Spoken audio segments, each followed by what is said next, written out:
ఇవాళ దేశవ్యాప్తంగా మోడీ పవనాలు వీస్తా ఉన్నాయి. భారతీయ జనతా పార్టీ బలంగా పెరిగిపోయింది.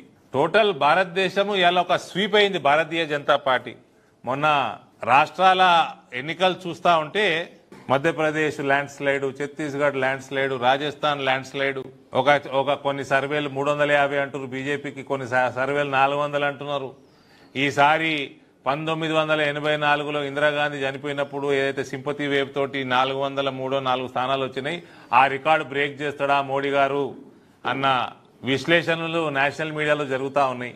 మీడియా ద్వారా మధ్యప్రదేశ్లో, ఛత్తీస్గఢ్లో, రాజస్థాన్లో, గుజరాత్లో, ఉత్తరప్రదేశ్లో ఎలక్షన్లు, అసెంబ్లీ ఎలక్షన్లు 30 లక్షలు 40 లక్షలు అయిపోతాయి. లిటరలీ 40 లక్షల రూపాయలతోటి ఎలక్షన్, ఎమ్మెల్యే ఎలక్షన్ అయిపోతుంది.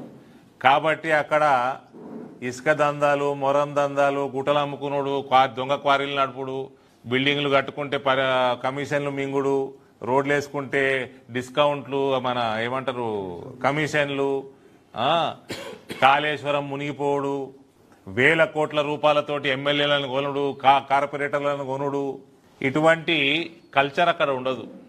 ఈ వీడియో మీకు నచ్చినట్టయితే లైక్ చేయండి, 10 మందికి షేర్ చేయండి. అలాగే కామెంట్ల రూపంలో మీ అభిప్రాయాలను మాతో పంచుకోండి. Nationalist hub group of channels ను సబ్స్క్రైబ్ చేసుకుని తెలుగునాట జాతీయవాద జర్నలిజాన్ని ప్రోత్సహించండి. ఈ వీడియో కింద ఉన్న బెల్ ఐకాన్ పై క్లిక్ చేయడం మర్చిపోవద్దు.